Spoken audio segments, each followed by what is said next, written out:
Welcome to News with a View, a Fat Cat production, hosted by me, John Costa. Today is July 21st, 2025, and this is episode 107. If you're new to this program, I take the news that's reported either by the liberal media or the conservative media, and I dissect it. I look at it, and I look at facts, and then I put my spin on it, which is always the correct spin. But it's a conservative spin. But here's the deal. If the right makes a good point, I'm going to point it out. If the left makes a good point, I'm going to call it that way.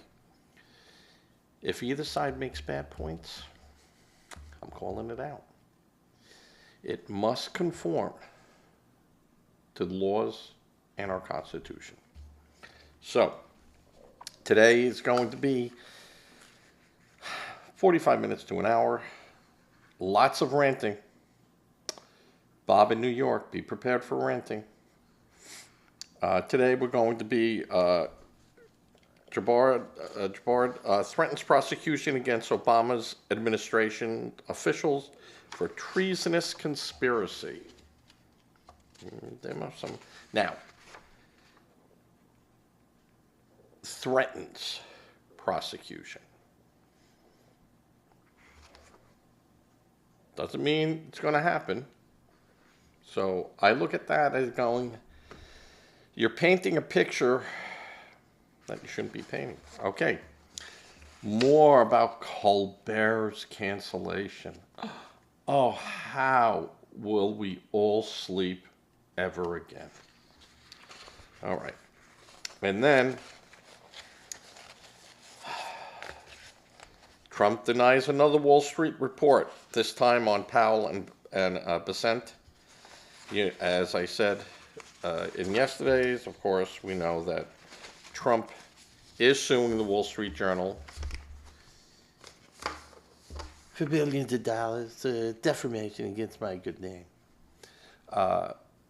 And this has been a very good position for Trump to take. I'm just going to move that a little bit closer. I know the audio is good.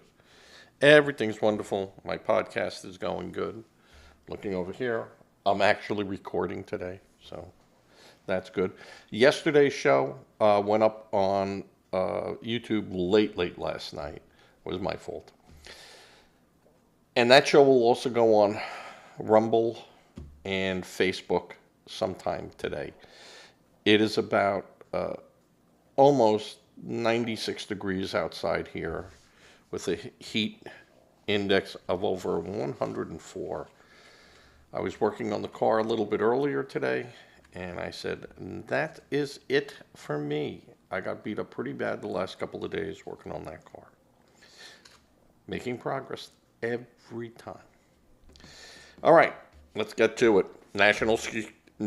Director of National Intelligence, Tulsi Gabbard, called for several Obama administration officials to face criminal prosecution for participating in treasonous conspiracy surrounding the 2016 election. And she did that Friday afternoon. The latest example of the Trump administration targeting critics of the president. Now, this came out of well, I took it off of MSN. I don't know where it originally came from. But you could see how they go. Trump is targeting, not targeting. Not targeting. Investigating is not targeting. They're not being targeted. They're being investigated. So that is a huge difference on how people read it. They go, oh, look, they're doing it again. No. In a newly declassified report, the DNI reported on Friday, alleged officials manipulated and withheld key intelligence from the public related to possibilities of Russian interference in the election. Tulsi went on to say, no matter how powerful every person involved in the conspiracy must be investigated and prosecuted to the fullest extent of the law to ensure nothing like this ever happens again. Now, we know what happened.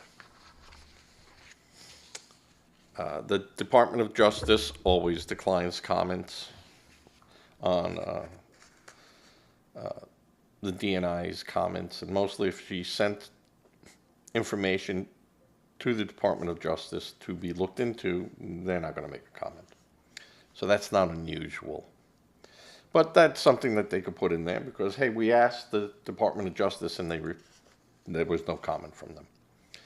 So they're not lying. The ODNI's memo names former DNI Director James Clapper, former CIA Director John Brennan, and former FBI Director James Comey, among others allegedly involved in the White House's review of possible Russian meddling in the election. Now, again, not seeing the reports and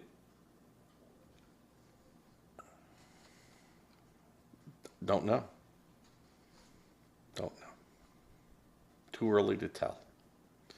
But we all know that Hillary Clinton provided a false dossier saying that Trump was a Russian asset and paid for by Hillary Clinton and then fed on through the Democratic machine up to the president. Now, I'm sure the president knew what was going on.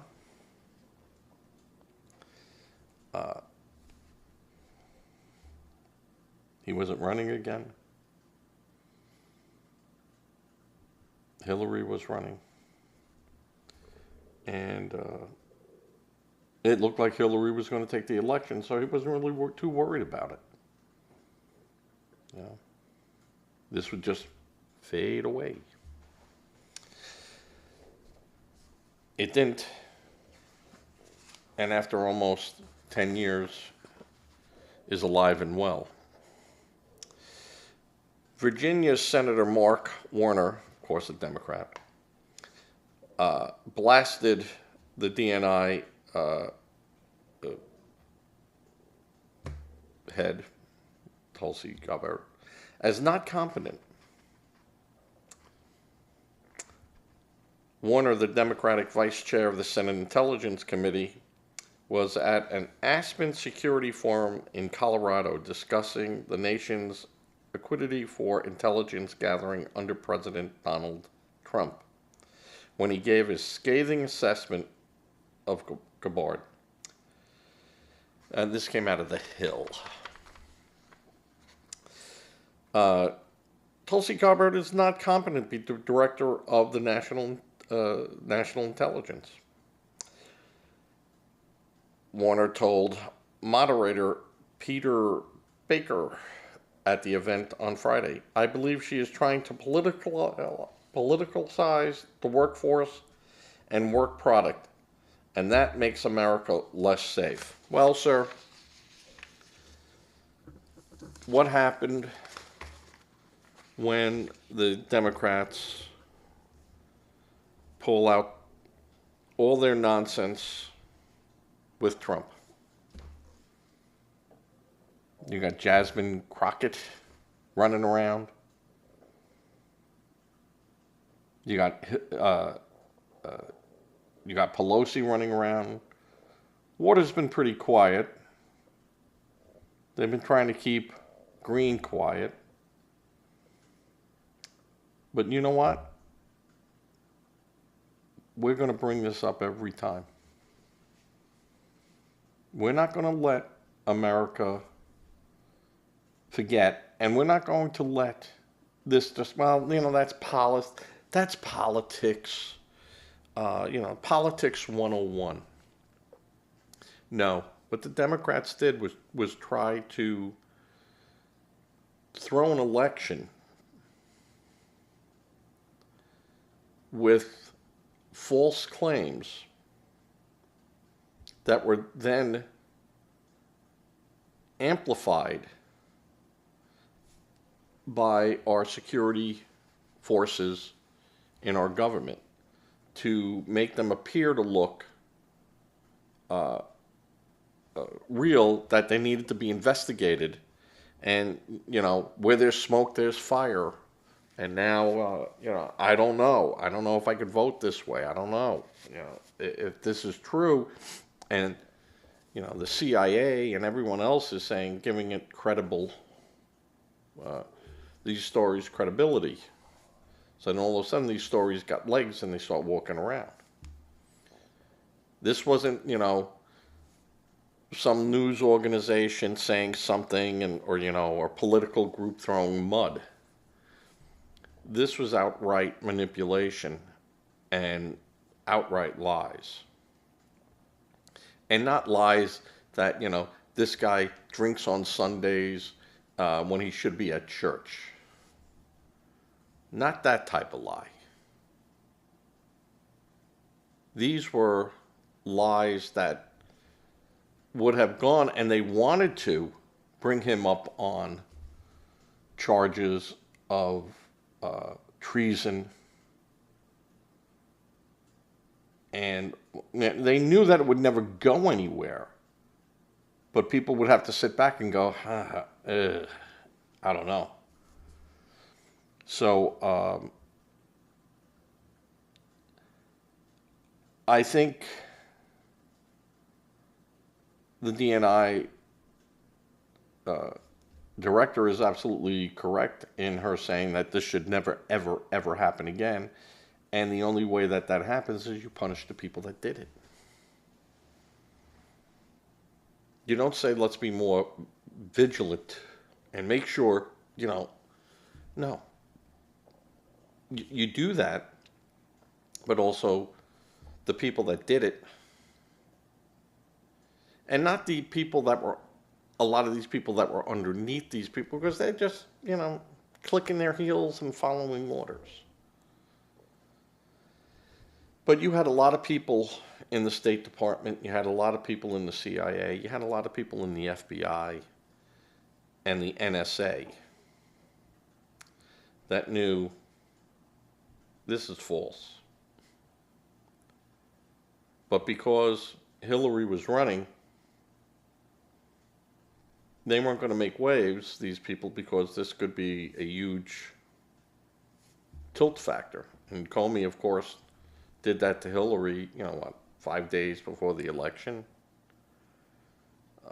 So when you have the government involved with politicians in an investigation, days before an election or during the election process, during the primaries, during debates, that can cause havoc. And the information has to be credible. And they knew it wasn't credible. And they allowed it to go forward. No one expected Trump to win. No one expected it. Remember Hillary's big birthday or big celebration bash? That never happened. She didn't even come out and say,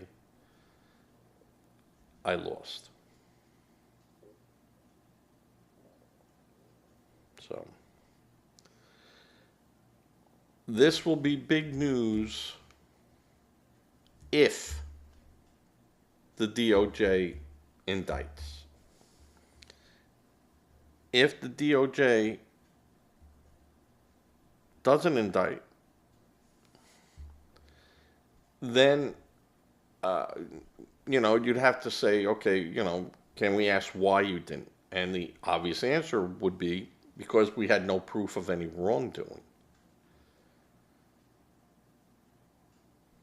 We had no proof of that. Now, it's my belief that they have proof.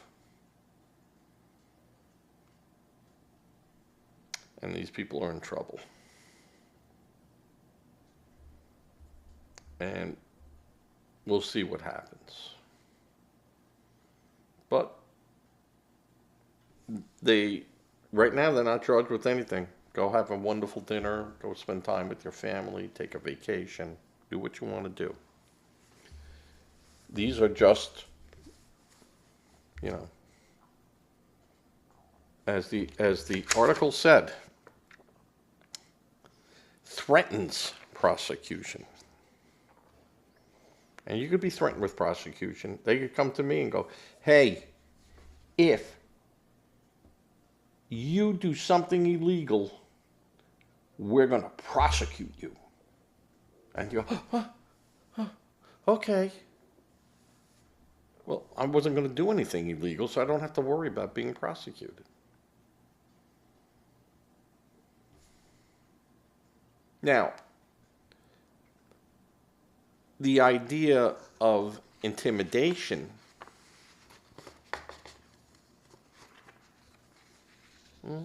now that could be a little different.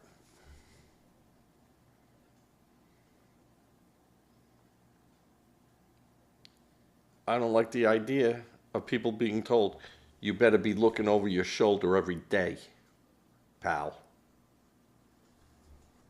Well, that's intimidation. What? I didn't. You got something on me?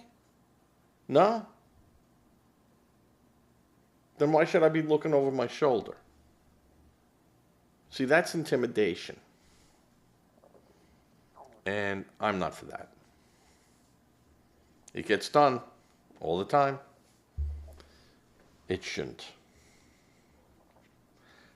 I don't like it. See, Bob, we agree on something.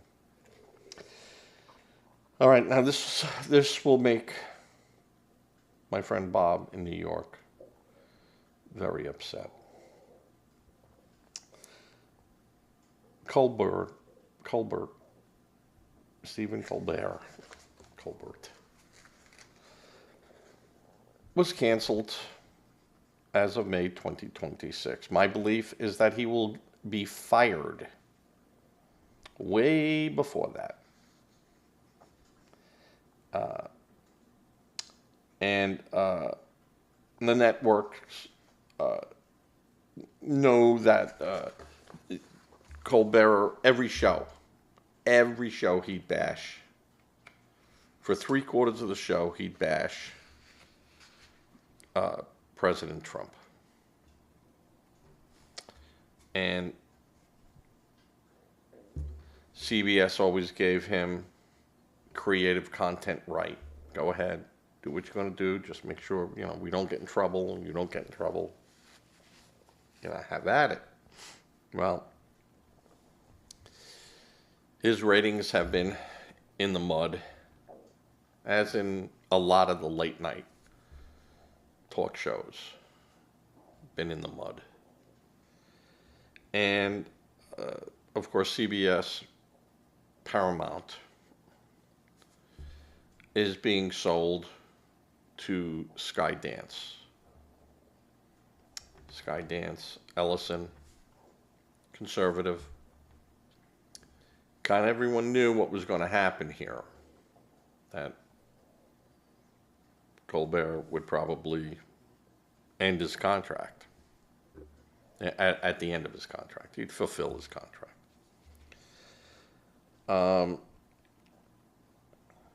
And now everyone is saying it's because Sundance made some type of deal with Trump to get rid of Colbert as part of the settlement of Trump's lawsuit. I'll tell you right now, that is nothing illegal with that. It might raise a few eyebrows, but it's not illegal.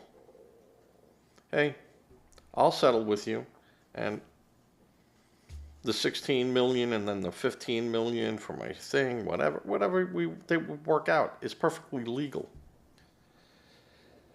And I want Colbert gone. I want him gone. And they probably turned around and said, listen, we're not going to fire him. Hasn't done anything that broke our standards and practices. And I'm sure it went back and forth, and they go, hey, listen, how about in May, his contract's up. 2026, his contract's up.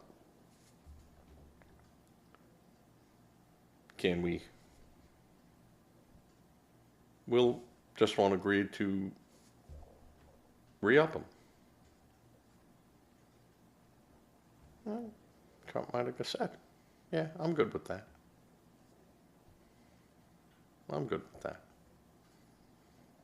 Now, I'm sure you'll never find it in the paperwork, but you'll find people that will say this was discussed. And it was a gentleman's agreement.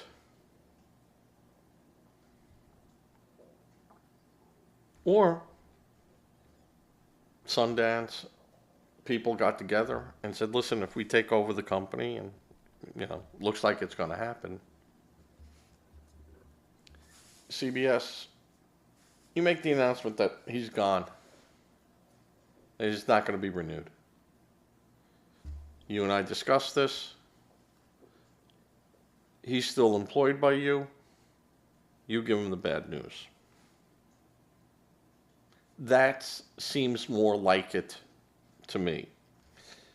The show had been losing, $40 million a year for years.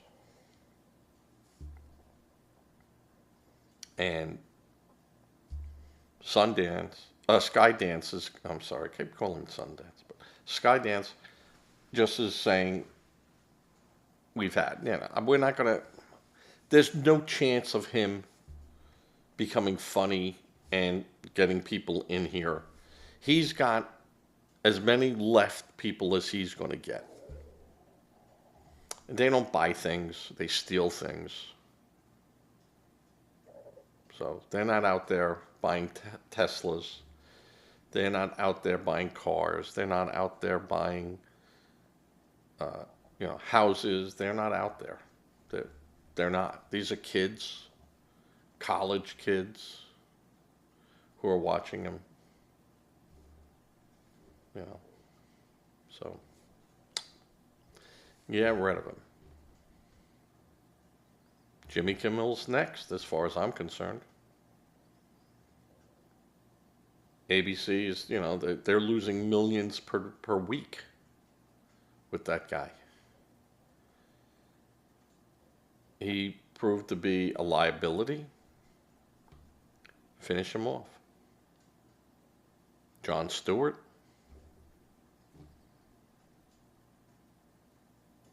Jon Stewart's clever. Of all of them, he was clever and smart and knew how to lay it on and be funny somewhat about it and clever. All right, I can get there. He's gone. And I'm sure it's going to be sooner than later. John Oliver. These people are going to be gone. You had your moment. Now, we could see that Trump can sue us, and we don't want to go there.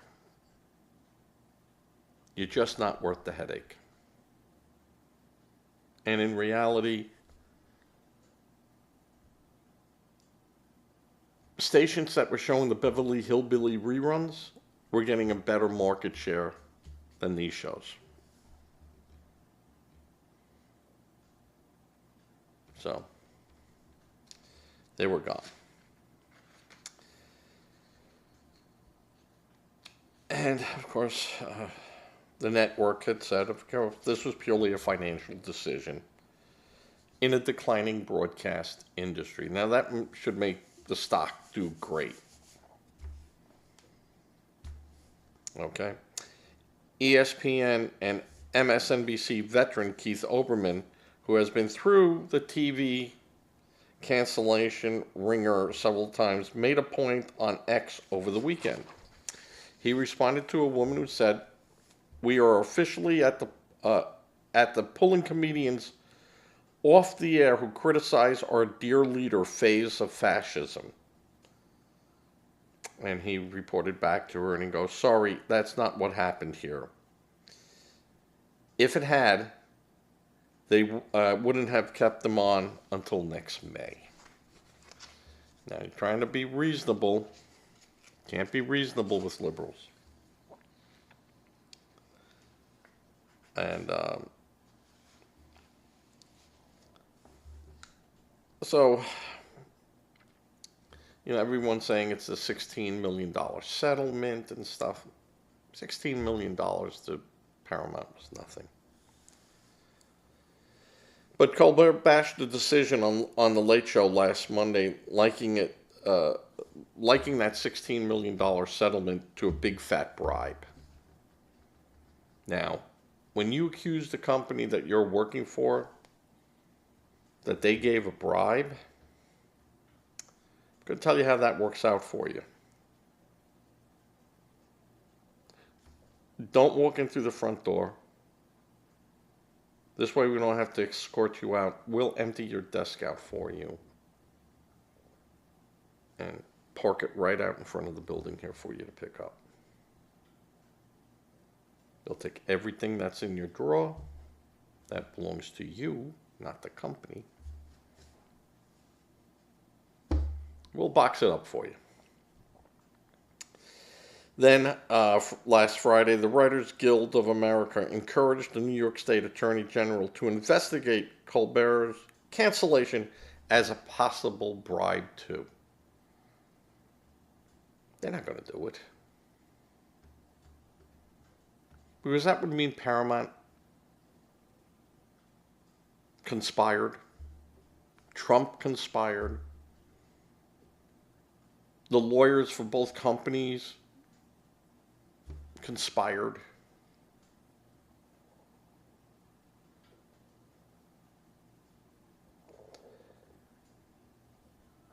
This is the ridiculousness of the Democrats and the liberals. Telling a privately held company, when I say privately held, they have shareholders. But they have nothing to do with the government other than the FCC regulations on them.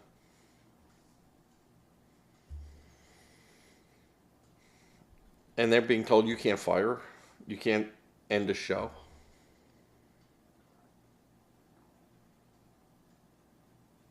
Yeah. Who wants to take away democracy again? Trump, right? Trump's taking away democracy. So, Barstool Sports founder Dave Portnoy probably gave the best response. He bashed Stephen Colbert on Saturday, calling the late night host ungrateful after Colbert's show was axed by CBS in what the network claimed was a financial decision.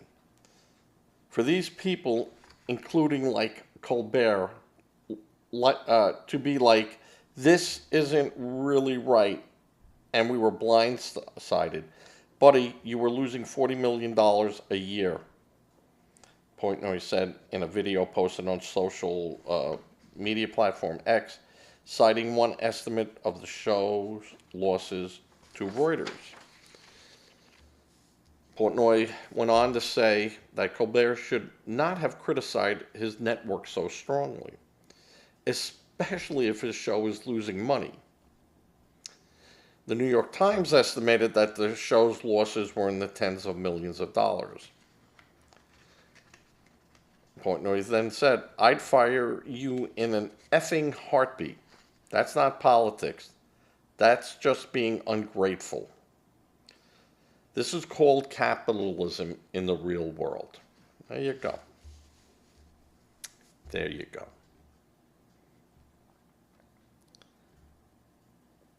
Colbert thinks he's something special and shouldn't be fired. The people that like Colbert said that he should not be fired. He's an institution. He didn't say anything so bad. He's allowed an opinion. He has the right to say that. And you're absolutely correct. And CBS would have the right to fire him. Isn't that absolutely correct too? Just checking to make sure I'm still doing everything here. So, you want to bash the president all the time? You want to be edgy? Think you're smarter than everyone else? How'd that work out for you? Blindsided? Helen Keller could have seen this coming. You thought you were going to continue your ways?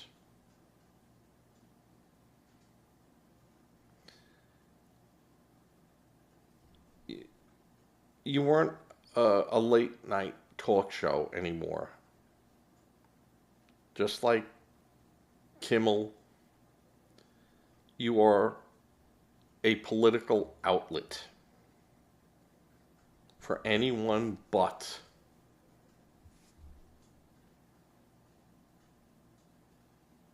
And I would say you go to MSNBC, but that's what their show is about. They are the left. Fox, to the right. We all know that. Colbert, Kimmel, Jon Stewart, they're all this is supposed to be a funny show, comedy, some laughs, with some celebrities on there. Hey, when you were over here, did you hear that? Did you see that? How's this movie you're working on? Everyone says you're fighting. But that's not what it was about.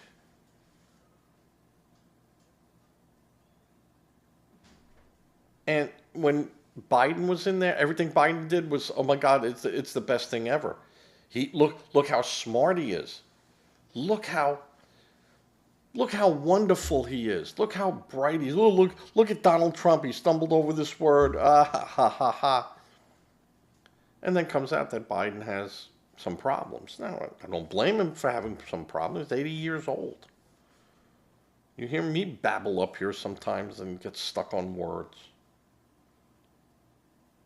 So that happens. I get it. But to say, no, that didn't happen. No. MAGA lies, the right, they're liars. And then the truth starts coming out. These people were nothing but shills. Disguised as a talk host, late night talk host. It's a talk show. It's like the Johnny Carson show. Like Phil Donahue. It's nothing like that. Now, CBS put up with it. Because if they didn't, they'd be like, oh my God, CBS, they're just, they're caving in.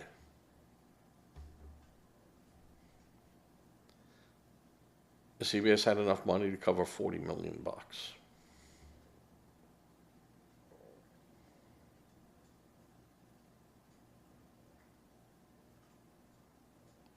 And what happened to Conan?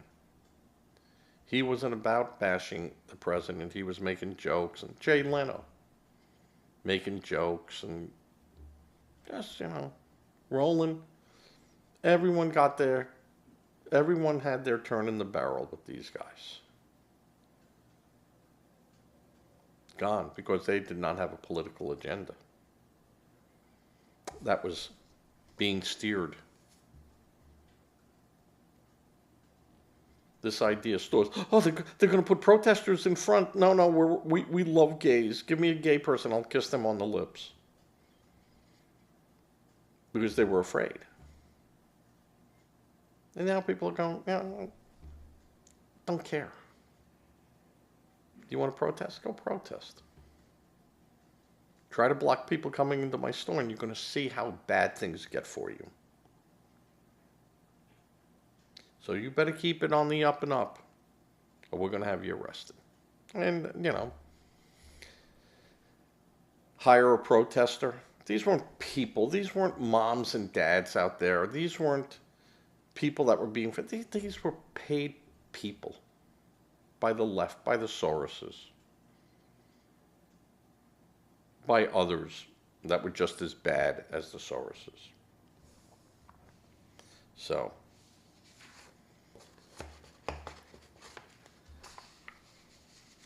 I can't wait for Kimmel to go, and I can't wait for... Well, I like Jon Stewart. I like Jon Stewart. He was clever. I can get there. John Oliver? Absolutely not. He sucks. And not because they have a difference of an opinion. It's because they're just not funny. It's not clever. They suck. I said they suck. All right. Don't care. It just wasn't, you guys weren't funny. And it was the same thing over and over and over again. Bye-bye. Bye-bye. I know, Bob. Who will you watch? Oh, there'll be plenty of others stepping up, Bob. Don't worry about it. All right. More Wall Street Journal. Brouhaha by Trump. Trump denies another journal report, this time on Powell and Besant. Now, these are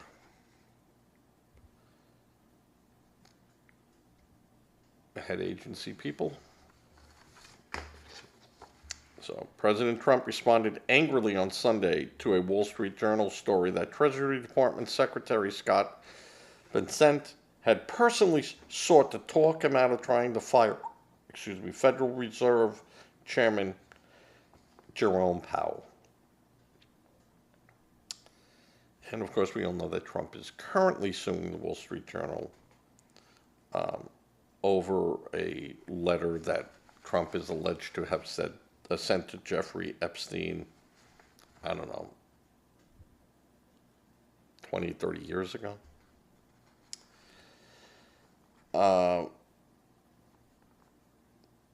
But they're saying that Trump has aggressively been trying to fire Powell over his handling of interest rates.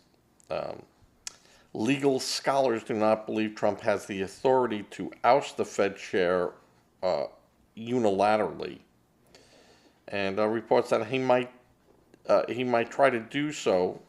That has caused problems in the market. So I will say that the talk did rattle the market a bit, and there was some little worry because the Fed chair, that's saying how the money, excess money and our debt and everything is handled. So, it's like the old commercial, when E.F. Hutton speaks, everyone listens, When Powell speaks, the market reacts. The fact that legal scholars say that Trump doesn't have unilaterally, he doesn't. But he can fire him if he can show that he hasn't been able to do the job properly.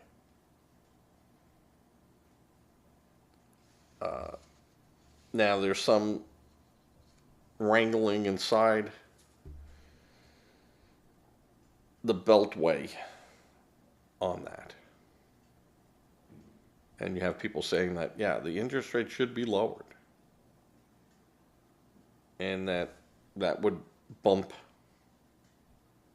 the economy going, but that it could also, it takes money out of the banks and then puts it into the stock market because everyone's going to try to get a larger yield. And you raise it to get a handle on inflation. And he's saying, well, we got kind of inflation at a point where we could lower it a percent, whatever, 0.25%. But Powell knows that if he were to lower it a 0.25%, Trump would have said 0.5% or 3% or, whatever. And that's why you have a Federal Reserve chairman that is very experienced and capable and has a very long memory and has the contacts and speaks with leaders all over the world, friend and foe.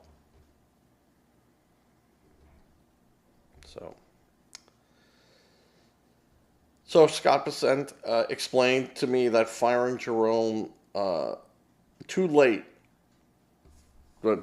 Powell, the worst Federal Reserve chairman in history. Well, I think Trump appointed him.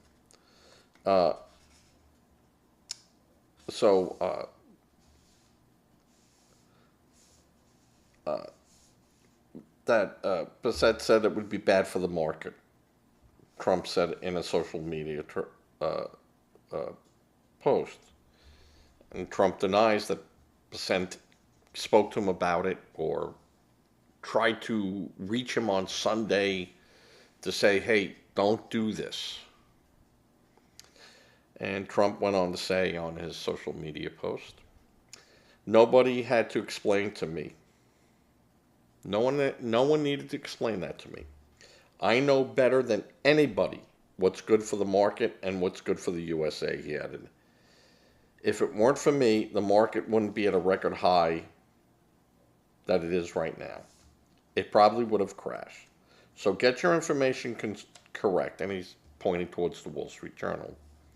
People don't explain to me, I explain to them. When reached for a comment, the Fed said it doesn't have anything to share.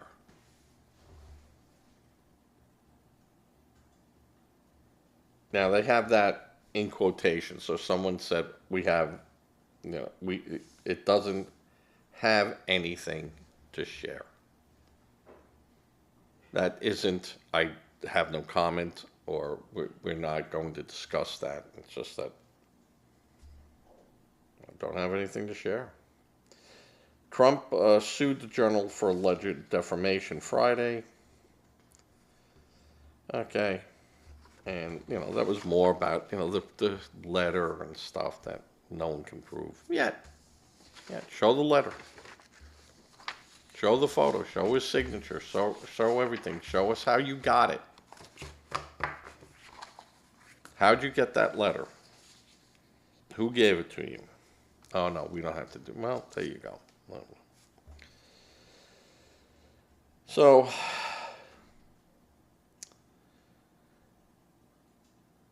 Trump's legal complaint said the story had caused overwhelming financial and reputational harm for the president, pressing for billions of dollars in damages. The defendants concocted this story to malign President Trump's character and integrity and deceptively portrayed him in a false light. So this is all to do with Epstein again, and it's a distraction. There isn't much news out there on anything new that we don't know. And, you know, people, you have to realize, and I really wish you'd sit back and do this. And I tell this to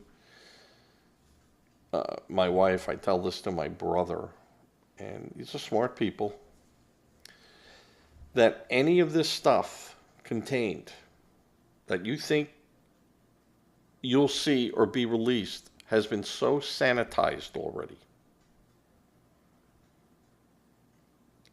and already spoken about that all it will do will be the same thing that was discussed. There's nothing new in there. Now, when I say there's nothing new that they can release. Now, the transcripts of a grand jury, I thought those really couldn't be released. So I don't know what's being, what's talking about being released and stuff. I thought that, grand jury testimony, it is almost impossible to penetrate that. Because that was the big problem in Georgia. When Trump wanted that information. I want to know what the grand jury was told. I wanted to do it. And they said, no, you can't do that. You can't have it. And then, went back and forth. So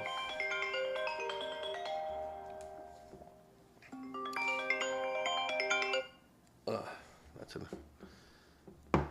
Yeah, I know. Every time I mention Trump, my phone rings. So I know that, Donald, I'll call you. Stop worrying about the Epstein. It's fakaka. Keep showing how good the economy is doing, how good the immigration enforcement's going.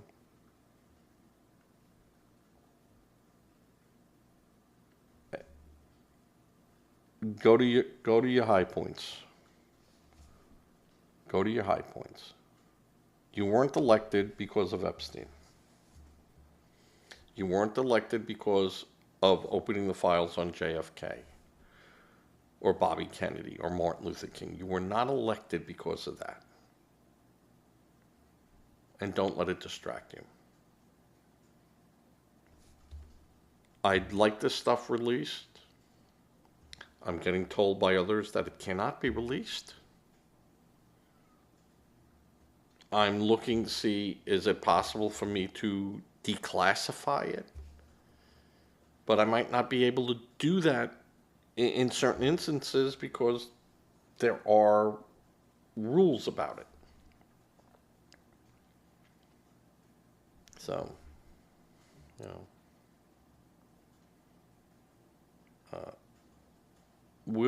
he goes, I will certainly, anything that could be released that we don't know of already. And I want people who are innocent bystanders of Jeffrey Epstein to be protected. I don't want them, I want to shield them. There's no reason. They're not doing it. They've never been investigated, nor was there a reason to investigate them. And if that's the case, you don't need to know who they are. And you'll have people, yes, we want to know who everyone is. No, you don't get that.